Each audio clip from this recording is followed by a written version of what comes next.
Hello दोस्तों, welcome to my YouTube channel study time with Ravi. आज इस वीडियो में बात करेंगे क्लास 12th के फिजिक्स के टॉपिक है प्रत्यावर्ती धारा, अल्टरनेटिंग करंट से पूछे जाने वाले महत्वपूर्ण एमसीक्यू प्रश्न यानी बहुविकल्पी प्रश्नों की श्रृंखला लेके आए हैं, जो कि यूपी बोर्ड एग्जाम 2024 के लिए बहुत ही महत्वपूर्ण होने वाली है। इस वीडियो में पहले वीडियो इसमें 27 क्वेश्चन उसमें बताए थे फर्स्ट वीडियो में। अब सेकेंड पार्ट में इसमें प्रत्यावर्ती धारा के इसमें 28 के बाद ये क्वेश्चन सॉल्व करेंगे, तो इस वीडियो को अंत तक जरूर देखिएगा। पहला इसमें प्रश्न है कि एक एलसीआर श्रेणी परिपथ में प्रतिरोध 30 ओम, प्रेरण प्रतिघात व धारती प्रतिघात प्रत्येक कितना है 20 ओम है, परिपथ की प्रतिबाधा है। तो जो परिपथ की प्रतिबाधा होती है उसका फार्मूला हम लोग जानते हैं कि Z इक्वल टू होता है √r² plus XL minus XC का whole square.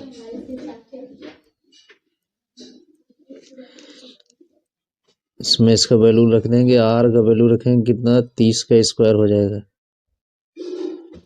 Plus XL minus XC होगा 20 माइनस 20 का स्क्वायर 0 हो जाएगा, 30 का स्क्वायर आ जाएगा, इसमें 30 ओम आ जाएगा। तो इसका सही आंसर 28 का ये वाला होगा 30 ओम।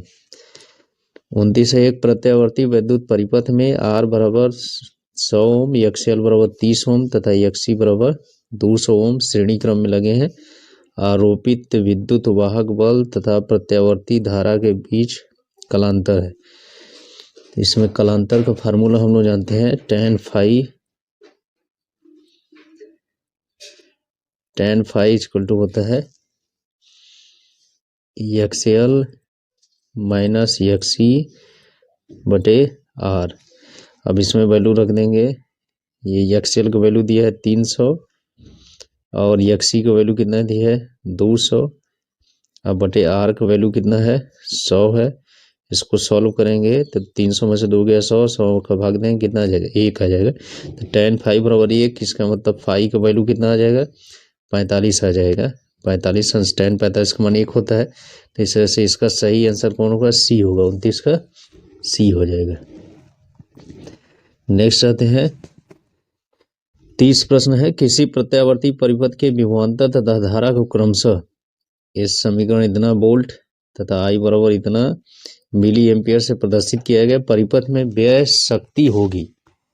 तो व्यय शक्ति निकालना है, तो प्रत्यावर्ती धारा या परिपथ में जो व्यय शक्ति होती है वह औसत शक्ति क्षय होती है, यानी P बार बराबर होता है। इसका फार्मूला हम लोग जानते हैं VRMS गुणे IRMS इंटू cos phi, ये फार्मूला इसका होता है। तो VRMS यहाँ से निकाल सकते हैं, ये जो 100 होगा ये V0 का मान होगा, तो VRMS का मान कितना हो जाएगा 100 बटे √2 हो जाएगा। अब गुणे IRMS, I0 का वैल्यू 100 है, तो IRMS का वैल्यू भी कितना आ जाएगा 100 बटे √2 हो जाएगा, इंटू cos phi। फाई इसमें क्या है ये वाला कोण है, तो cos phi π/3 है, तो π/3 का मतलब कितना डिग्री 60 डिग्री हो जाएगा। इसको सॉल्व करेंगे तो ऊपर कितना हो जाएगा 10,000, अब बटे ये कितना हो जाएगा 2 हो जाएगा, √2 गुणे √2 हो जाएगा।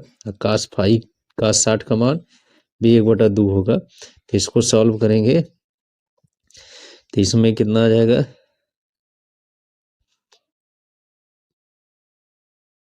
4 आ जाएगा, यानी 2500 आ जाएगा। ये जो एम्पियर है मिली एम्पियर में है, ये वोल्ट में दिया है, तो मिली एम्पियर का मतलब इसमें फिर 1000 का भाग इसमें चला जाएगा। तो इसको सॉल्व करेंगे तो आ जाएगा 2.5 वाट आ जाएगा, यानी सही आंसर कौन सा होगा C, यानी 30 का C आंसर सही होगा। अब नेक्स्ट आते हैं 31वां प्रश्न की तरफ। किसी प्रत्यावर्ती धारा परिपथ में वोल्टेज V तथा धारा I हो तब शक्ति क्षय होगा VI 1/2 VI 1/√2 VI। V तथा I के बीच कलांतर कोण पर निर्भर करता है, यानी ये D आंसर सही होगा, 31 का D। क्यों सही होगा, क्योंकि जो औसत शक्ति क्षय है वो बताए थे P बराबर क्या VRMS गुणे IRMS, अब गुणे क्या बताए थे, cos फाई, जहाँ फाई क्या है, कलांतर है, फाई क्या है, कलांतर है, तो ये भी तथा आई के बीच के कला कोण पर निर्भर करता है, यानी डी ऑप्शन इसका सही होगा, इस पर निर्भर करता है। नेक्स्ट आते हैं 32 प्रश्न आते हैं, किसी परिपथ पर एक प्रत्यावर्ती वोल्टेज V बराबर इतना तथा प्रत्यावर्ती धारा I बराबर इतना एम्पियर प्रवाहित होती है, परिपथ में प्रयुक्त शक्ति होगी, तो इसमें भी वही फार्मूला लगा देंगे, P बार इक्वल टू क्या होता है, VRMS गुणे IRMS इंटू cos फाई, ये वाला फार्मूला लगा देंगे। तो VRMS कितना हो जाएगा, वोल्टेज 30 है तो V नॉट का मान 30 है, RMS हो जाएगा तो √2 इसमें भाग हो जाएगा। फिर इसी तरह से IRMS, I का वैल्यू कितना है 0.3 है, IRMS में √2 का भाग दे देंगे। cos फाई, फाई का वैल्यू इसमें कितना है 60 डिग्री, ये कलांतर है तो cos 60 हो जाएगा। इसको सॉल्व कर लेंगे, ये ऊपर का गुणा हो जाएगा 9 आ जाएगा और नीचे √2 गुणा कितना होगा 2 हो जाएगा, cos 60 का मान होता है 1/2, इसको सॉल्व करेंगे 9 बटा कितना हो जाएगा 4, इसमें भाग देंगे तो आ जाएगा 2.25 वाट आ जाएगा, यानी कौन सा सही होगा 32 का ये आंसर सही होगा। 33 प्रश्न आते हैं, प्रत्यावर्ती धारा परिपथ में किसी यंत्र में प्रवाहित धारा I तथा आरोपित विभवांतर V इतना एम्पियर तथा इतना वोल्ट द्वारा निरूपित किया गया, यंत्र में 6 शक्ति होगी, यानी देखिए V का फार्मूला दिया, V बराबर 5 cos ओमेगा टी, तो इसको साइन वाला में जो मेन समीकरण होता है साइन के फॉर्म में होता है, तो इसको लिख सकते हैं 5 साइन ओमेगा टी माइनस π/2 लिख सकते हैं, यानी 90 डिग्री, ओमेगा टी माइनस π/2 लिख सकते हैं। और जो धारा वाला समीकरण I equal to 2 sine omega t हो जाएगा। तो शक्ति निकालना है, तो शक्ति अभी बताया फार्मूला, V बार बराबर क्या होता है VRMS गुणे IRMS गुणे cos फाई, तो यहाँ फाई का वैल्यू कितना हो जाएगा कि वोल्टेज और धारा के बीच कालांतर कितना हो जाएगा, ये π/2 का होगा, तो cos π/2 यानी cos 90 का मान 0 हो जाएगा, ये वैल्यू 0 हो जाएगा तो पूरा वैल्यू कितना होगा 0, यानी 33 का कौन सा ऑप्शन सही होगा, ए वाला इसमें सही होगा, 33 का ये आंसर शून्य होगा शक्ति से।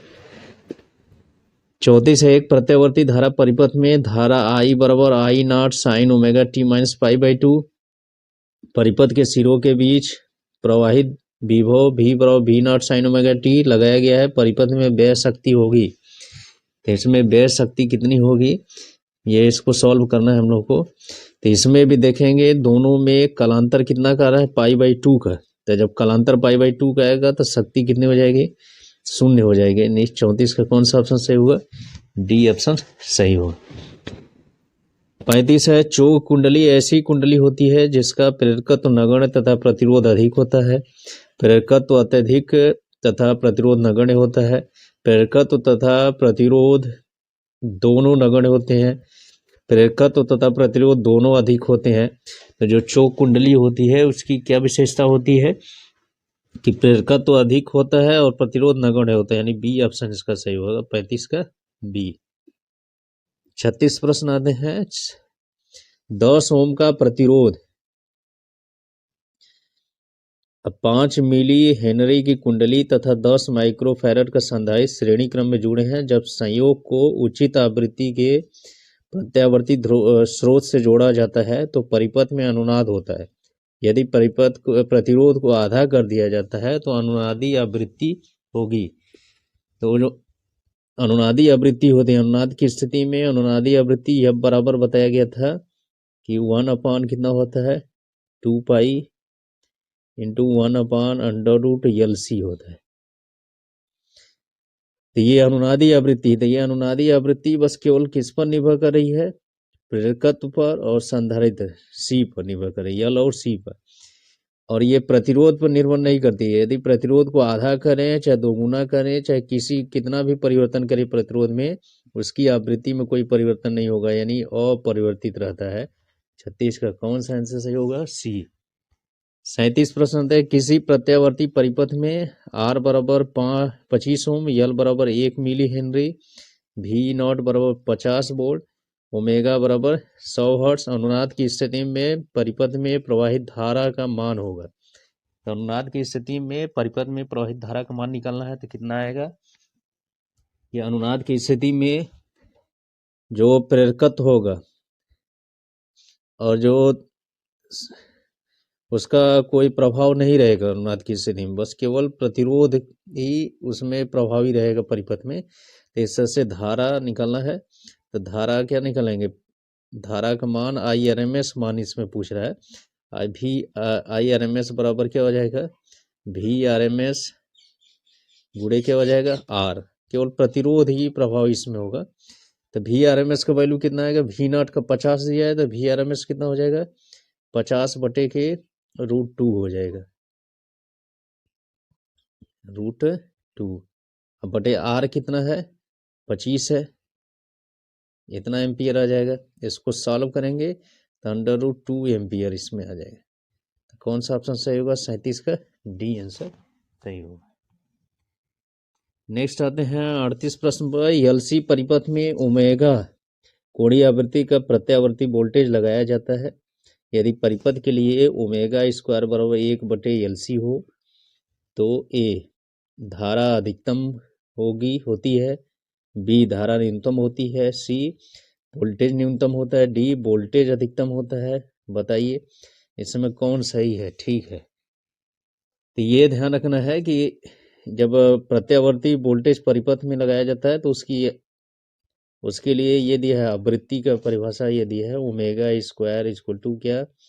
1/LC। ये कौन सी स्थिति है? अनुनाद की स्थिति है। तो अनुनाद की स्थिति में क्या होता है कि धारा का मान अधिकतम होता है और वोल्टेज का मान भी अधिकतम होता है। तो धारा का मान अधिकतम किस में दिया है? ए वाले में दिया है। अब वोल्टेज भी अधिकतम होता है तो डी वाले में दिया है, तो यानी ए और डी ठीक है। तो कौन सा ऑप्शन सही होगा? 38 का बी ऑप्शन सही होगा। 39 प्रश्न आते हैं, किसी प्रत्यावर्ती परिपथ में शक्ति गुणांक अधिकतम होता है जब परिपथ केवल प्रेरकी हो, केवल धारिती हो, एलसी हो, केवल प्रतिरोध युक्त हो। तो उसमें शक्ति गुणांक अधिकतम कब होता है? तो इन चारों स्थितियों में पहचानना है। तो शक्ति गुणांक इसका अधिकतम कब होता है कि हम लोग जानते हैं कि शक्ति गुणांक जो होता है कास फाई को शक्ति गुणांक कहा जाता है। तो कास फाई इक्वल टू होता है R/, क्या होता है? Z होता है, जहाँ R क्या है? प्रतिरोध है, और जो Z है वो प्रतिबाधा है। तो R यहाँ क्या है? प्रतिरोध है। तो अधिकतम कब होगा? कि जब उसमें प्रतिरोध रहे, तो केवल प्रतिरोध युक्त रहेगा, यानी R का मान कुछ रहेगा तभी उसका मान अधिकतम होगा, R का मान बढ़ेगा। तो यही क्या है? डी ऑप्शन इसका सही होगा, केवल प्रतिरोध युक्त हो, यानी 39 का कौन सा ऑप्शन सही होगा? डी। 40% से किसी LCR श्रेणी परिपथ के लिए अनुनाद की स्थिति में आरोपित वोल्टेज तथा धारा के बीच कलांतर होगा। तो अनुनाद की स्थिति में क्या होता है? LCR परिपथ है तो जो प्रेरक होगा, यानी उस अवस्था में XL जो होता है वह XC के बराबर होता है। तो ये दोनों एक दूसरे का प्रभाव खत्म कर देंगे, बस केवल इसमें प्रतिरोध प्रभाव ही रहेगा। तो यदि परिपथ में बस केवल प्रतिरोध होता है तो वोल्टेज और धारा के बीच कलांतर कितना होता है? सब लोग जानते हैं, उसमें कितना होता है कि 0 होता है, यानी डी ऑप्शन इसका सही होगा। 40 का डी आंसर। 41 है, LCR परिपथ में शक्ति गुणांक 1 के लिए प्रतिबंध है। तो शक्ति गुणांक इसमें अभी बताएं कि जो कास फाई होता है उसको शक्ति गुणांक कहा जाता है। तो कास फाई इक्वल टू बताया गया था, क्या बताया गया था? XL माइनस XC बटे क्या बताया गया था? R बताया गया था। शक्ति गुणांक ये होगा। तो शक्ति गुणांक का मान 1 रखना है, तो 1 कब आएगा?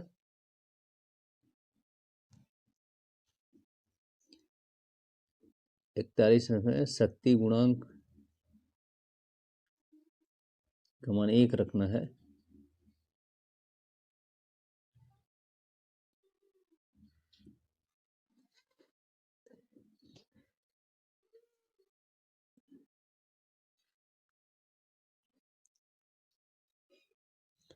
41 का इसमें सही आंसर इसमें सी आएगा। ओमेगा यल बराबर क्या हो जाए 1/ओमेगा सी। तो इसका मान 1 कब आएगा? तो जब फाई का मान कितना हो, फाई का मान जब 0 रहेगा तब 1 आएगा। तो 0 कब होगा कि ये जब पूरा अंश क्या होगा 0 हो जाएगा, यानी एक्सएल माइनस एक्सी बराबर क्या हो जाए 0 हो जाए, तो उसमें हो सकता है तो एक्सएल बराबर क्या हो जाएगा एक्सी हो जाएगा। तो एक्सएल की जगह क्या लिख सकते हैं ओमेगा यल, और एक्सी की जगह क्या लिख सकते हैं 1/ओमेगा से, यानी ये वाला प्रतिबंध सही होगा 41 का सी आंसर सही होगा। 42 है एलसीआर परिपथ में अनुनाद की स्थिति में शक्ति गुणांक का मान होता है 0, 1/2, 1 अनंत। तो कितना होता है? ये 1 होता है, यानी जब अनुनाद की स्थिति में होता है तो उसका शक्ति गुणांक का मान 1 होता है, क्योंकि इससे पिछले 41 वाले क्वेश्चन में हम बताएं कि एक्सएल बराबर एक्सी होता है, तो फाई का मान कितना हो जाएगा कास फाई का मान 1 हो जाएगा, यानी फाई का मान 90 रहेगा। अब ना 43वां प्रश्न है विशुद्ध प्रेरकीय परिपथ में शक्ति गुणांक का मान है 0, 0.1, 1 अनंत। विशुद्ध प्रेरकीय परिपथ यानी बस परिपथ में प्रेरक लगा हो तब शक्ति गुणांक का मात्रक कितना होगा, इसको हम लोगों को बताना है। तो ये हमेशा 0 ही होगा, केवल एक ही रहेगा उपकरण तो उसमें 0 रहेगा हमेशा शक्ति गुणांक का। फिर आगे आते हैं 44 प्रश्न दोलन करने वाले एलसी परिपथ की आवृत्ति है। तो दोलन करने वाले एलसी परिपथ की आवृत्ति का फार्मूला यही होता है, हम लोग जानते हैं इस फार्मूले को, एफ बराबर होता है 1/2 इंटू 1/√LC होता है। तो इस तरह से कौन सा विकल्प सही होगा? पहला वाला सही होगा, ए वाला 44 का ए। फिर इसके बाद 45 प्रश्न आते हैं अनुनाद की स्थिति में एलसी परिपथ की आवृत्ति। फिर वही क्वेश्चन इसमें रिपीट कर दिया है, तो 45 का इसका भी कौन सा ऑप्शन सही होगा? ए वाला। 46 है इसमें अनुनाद की स्थिति में एलसी परिपथ की आवृत्ति है, दिया है यल का मान दिया है, सी का मान दिया है। तो उसी फार्मूले में सॉल्व करेंगे। जब बराबर क्या पूछा है आवृत्ति पूछा है, तो 1/2 पाई अंडर रूट क्या होता है 1/LC। अब इसमें यल का वैल्यू सी का वैल्यू रखेंगे तो उसको सॉल्व करेंगे, तो उसका सही आंसर आएगा 796 हर्ट आएगा, यानी 46 का डी आंसर सही होगा। 47 प्रश्न आते हैं 0.25 हेनरी के प्रेरकत्व के समांतर में कितनी धारिता जोड़ी जाए जिससे वह संयोजन वोल्टता भी बराबर इतना से अनुनाद करे। तो किस तरह से इसको सॉल्व करेंगे, कितना परिपथ जोड़ा जाए कि इससे अनुनाद करे इस वोल्टेज से। तो अनुनाद की स्थिति में जो आवृत्ति होती है, जो उसकी दोलन की आवृत्ति होती है धारा की, वह ओमेगा इक्वल टू बताया जाता है क्या होता है 1/√LC होता है। आवृत्ति निकालेंगे तो 1/2 पाई इंटू 1/√LC आएगा, लेकिन बस दोलन की आवृत्ति निकालेंगे तो इस तरह से ओमेगा आएगा। तो इस समीकरण में देखेंगे ये 4000 जो हो ओमेगा का मान है, तो इसमें सब्सटीट्यूट कर देंगे, ओमेगा का मान कितना रख देंगे 4000 बराबर क्या हो जाएगा 1/√L। अब ये यल का मान दिया है 0. कितना है 0.25 है, इंटू क्या हो जाएगा सी हो जाएगा। यहाँ से सी का वैल्यू हम सॉल्व कर सकते हैं, इसका दोनों तरफ को वर्ग करके इसको सॉल्व करेंगे तो इसका सही आंसर यही आएगा 0.25 माइक्रो फैराड आ जाएगा इसका सही आंसर। 47 का कौन आ जाएगा? ये आ जाएगा। 48 है ट्रांसफार्मर की क्रोड पटलित होती है ताकि चुंबकीय क्षेत्र बढ़ जाए, क्रोड की चुंबकीय संतृप्ति का स्तर बढ़ जाए, क्रोड पर अवशिष्ट चुंबकत्व घट जाए, क्रोड में भंवर धाराओं के कारण ऊर्जा ह्रास कम हो जाए। तो पटलित क्रोड क्यों रखा जाता है कि भंवर धारा के कारण जो ऊर्जा ह्रास होती है उसको कम करने के लिए, यानी डी आंसर सही होगा 48 का डी आंसर। अब इसके बाद देखिए 49 प्रश्न आते हैं एक अपचाई ट्रांसफार्मर 2400 वोल्ट की लाइन पर लगा हुआ है तथा निर्गत में लगे लोड में 80 एम्पीयर धारा प्राप्त होती है। प्राथमिक तथा द्वितीय कुंडलियों के फेरों का अनुपात 20:1 है। यदि ट्रांसफार्मर की दक्षता 100% है तो प्राथमिक कुंडली में प्रवाहित धारा होगी, ये हमको निकालना है। कैसे निकालेंगे इसमें कि जो 2400 वोल्ट दिया है वो प्राथमिक कुंडली का वोल्टेज दिया है, यानी VP इक्वल टू कितना दे दिया है, 2400 वोल्ट दे दिया है। ठीक है। निर्गत लोड में 80 एम्पीयर धारा है, यानी जो निर्गत है द्वितीय कुंडली में जो धारा है IS बराबर कितना है, 80 एम्पीयर है। प्राथमिक तथा द्वितीय कुंडली में फेरों का अनुपात दिया है, यानी NP upon NS equal to कितना दिया है, 20 संबंध है, यानी 20 बटा कितना 1 दिया। यदि ट्रांसफार्मर की दक्षता 100% है, दक्षता को ईटा से दिखाते हैं तो ईटा 100% यानी कितना है 1। तो प्राथमिक कुंडली में प्रवाहित धारा ज्ञात करना है। तो प्राथमिक कुंडली में प्रवाहित धारा कैसे निकालेंगे, थोड़ा सा हम लोगों को ध्यान रखना है कि जो ईटा का फार्मूला बताया जाता है, ईटा इक्वल टू होता है, वो होता है VS गुड़े IS अपान क्या होता है, VP गुड़े IP होता है। अब ये जो VS अपान VP है, इसको फेरों की संख्या के अनुपात में भी लिख सकते हैं। तो यहाँ से ईटा इक्वल टू हो जाता है, VS अपान VP की जगह लिख सकते हैं NS अपान NP लिख सकते हैं, NS अपान NP। अब गुड़े क्या हो जाएगा, ये IS अपान IP बचे रहेगा इसमें। अब इसी में वैल्यू रख देंगे, इसका 1 रखेंगे वैल्यू, NS अपान NP का वैल्यू कितना रखेंगे, 1/20 लिख देंगे। अब गुड़े IS का कितना है, 80 एम्पियर है।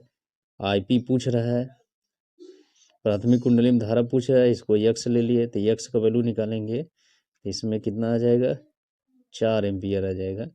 यानी इसका राइट जवाब या सही आंसर कौन होगा, C वाला होगा, 49 का C आंसर सही होगा।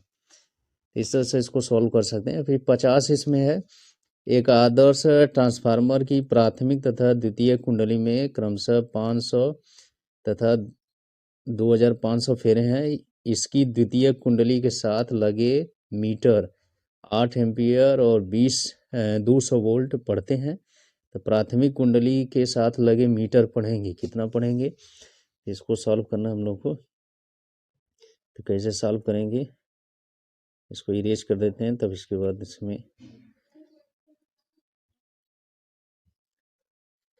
अभी इसमें 50वां क्वेश्चन देखिए कैसे सॉल्व करेंगे। इसमें कि प्राथमिक और द्वितीय कुंडलियों में क्रमशः दिया है, तो प्राथमिक कुंडली यानी NP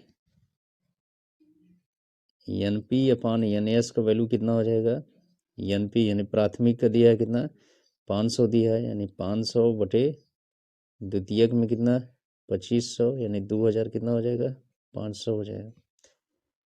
ये इसकी द्वितीय कुंडली के साथ लगे मीटर में 8 एम्पियर और 200 वोल्ट आता है। तो द्वितीय कुंडली में धारा कितनी हो जाएगी, IS बराबर कितनी हो जाएगी, IS बराबर हो जाएगा 8 एम्पियर, और जो वोल्टेज होगा VS बराबर कितना आ जाएगा, 200 वोल्ट आ जाएगा।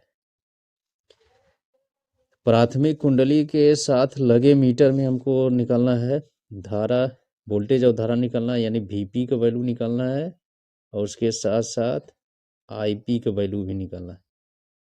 तो इसको कैसे सॉल्व करेंगे, थोड़ा सा ध्यान रखना है। फार्मूला जो ट्रांसफार्मर संबंधी है उसी के अनुसार इसको लगाना है। तो लगाएंगे इसमें, तो हम लोग जानते हैं कि जो VS upon VP equal to formula होता है NS अपान NP। यहाँ से वैल्यू रख के इसमें मान निकाल सकते हैं। देखिए VS का वैल्यू कितना दिया है, 200 दिया है, इसको यहाँ पर रख देंगे। अब VP का वैल्यू कितना दिया है निकालना है, तो VP यहाँ पर छोड़ देंगे, बराबर क्या हो जाएगा NS का वैल्यू कितना है, NS अपान NP कितना हो जाएगा, यानी 2500 बटे कितना हो जाएगा, 500 हो जाएगा। इसको सॉल्व करेंगे तो VP का वैल्यू यहाँ से निकाल सकते हैं। VP इक्वल टू आ जाएगा, ये 2 डबल सोना कट जाएगा, 5 आ जाएगा, यानी कुल मिला के 80 वोल्ट हो जाएगा। VP का वैल्यू कितना हो जाएगा, 80। तो जब VP 80 हो जाएगा तो यहाँ से हम लोग IP भी निकाल सकते हैं, क्योंकि आदर्श ट्रांसफार्मर है तो जो निर्गत शक्ति होगा, जो निवेशित शक्ति होगा वह निर्गत शक्ति के बराबर होगा। तो यहाँ से हम लोग फार्मूला लगा सकते हैं कि VP गुड़े IP बराबर क्या लिख सकते हैं, VS गुणे IS लिख सकते हैं। अब इसमें VP का वैल्यू रख देंगे, IP का वैल्यू निकल जाएगा इसमें से, VS IS सब दिया है तो उसका भी मान कितना आएगा, 40 एम्पियर आएगा। यानी इसका कौन सा सही आंसर होगा, बी वाला ऑप्शन सही होगा। दोनों मान बराबर आएगा, वोल्टेज 40 वोल्ट और धारा कितनी आएगी, 40 एम्पियर आएगी। इस तरह से इसको सॉल्व करेंगे 50वां क्वेश्चन। फिर 51 प्रश्न आते हैं इसमें। एक ऊंचाई ट्रांसफार्मर की कुंडलियों में 1000 व 3000 फेरे हैं। यदि प्राथमिक कुंडली के सिरों के बीच 80 वोल्ट विभवांतर हो तो द्वितीय के प्रति फेरे में विभवांतर होगा। तो इसको भी उसी तरह सॉल्व कर सकते हैं कि प्राथमिक कुंडली में फेरों की संख्या कितना दिया है, NP बराबर कितना दिया है, 1000 दिया है। और द्वितीयक में कितना हो जाएगा, NS इक्वल टू कितना हो जाएगा, 3000 हो जाएगा। और यदि प्राथमिक कुंडली के सिरों के बीच 80 वोल्ट दिया है विभवांतर, यानी VP इक्वल टू कितना दिया है, 80 वोल्ट दिया है। तो द्वितीयक में फेरों की संख्या, विभवांतर निकालना है, प्रति फेरों में विभवांतर निकालना है। इसका मतलब हमको क्या पूछ रहा है, VS अपान NS का वैल्यू पूछ रहा है, एक साथ इसमें वैल्यू पूछ रहा है, VS अपान NS का वैल्यू। इसको कैसे सॉल्व करेंगे, हम लोग जानते हैं कि किसी भी ट्रांसफार्मर में जो अनुपात होता है उनके वोल्टेज और फेरों का अनुपात होता है, ये इस तरह से होता है, VS अपान VP बराबर होता है NS अपान NP होता है। अब इसी में सॉल्व करके इसको निकाल सकते हैं। हमको VS अपान क्या पूछ रहा है, VS अपान NS पूछ रहा है, तब यहाँ से VS अपान NS निकाल सकते हैं। क्या आएगा, VS अपान NS बराबर हो जाएगा क्या, VP अपान NP हो जाएगा। अब इसमें रख देंगे, आ जाएगा वैल्यू VP का वैल्यू कितना दिया है, 80 है। NP का वैल्यू दिया है 1000। इसको सॉल्व कर देंगे, कितना आ जाएगा, 0.08 वोल्ट आ जाएगा। यानी कौन सा ऑप्शन सही होगा इसमें, डी सही हो गया, क्या उनका डी आंसर सही होगा। नेक्स्ट आते हैं 52 प्रश्न पर। इसमें किसी ट्रांसफार्मर में क्या संभव नहीं है, भंवर धारा, दिष्ट धारा, प्रत्यावर्ती धारा, प्रेरित धारा। तो कौन सी धारा क्या इसमें संभव नहीं है किसी भी ट्रांसफार्मर में, तो इसमें जो दिष्ट धारा है, 52 का बी ऑप्शन इसका सही होगा। दिष्ट धारा संभव नहीं है, भंवर धारा भी उत्पन्न होती है, ट्रांसफार्मर की ऐसी क्रिया विधि है, प्रत्यावर्ती धारा भी, प्रेरित धारा भी उत्पन्न होती है, लेकिन दिष्ट धारा उत्पन्न नहीं कर सकते। तो 52 का कौन सा ऑप्शन सही होगा, बी वाला। 53 है, एक ऊंचाई ट्रांसफार्मर की द्वितीय कुंडली में धारा का मान प्राथमिक कुंडली की तुलना में बराबर होता है, कम होता है, अधिक है, कोई संबंध नहीं। तो जो ऊंचाई ट्रांसफार्मर है उसमें क्या होता है कि द्वितीय कुंडली में धारा का मान प्राथमिक कुंडली की तुलना में कम होता है सदैव। तो इसका कौन सा ऑप्शन सही होगा, 53 का बी आंसर सही होगा। इस तरह से हम लोग देखें इस वीडियो में कुल 53 प्रश्नों की श्रृंखला थी। पहली जो वीडियो इसमें बनाए थे इससे रिलेटेड अल्टरनेटिंग करंट से, उसमें शुरू के 27 क्वेश्चन के बारे में डिस्कस किए थे, और इसे दूसरी वाले में 27 के बाद कुल मिला के 53 क्वेश्चन तक इसमें सॉल्व किए हैं। तो ये वीडियो जो है परीक्षा की दृष्टि से बहुत ही इम्पोर्टेंट है, प्रत्यावर्ती धारा या प्रत्यावर्ती परिपथ से संबंधित है। तो यदि ये वीडियो अच्छा लगे तो मेरे चैनल को सब्सक्राइब करें, वीडियो को लाइक शेयर करना ना भूलें। Thank you.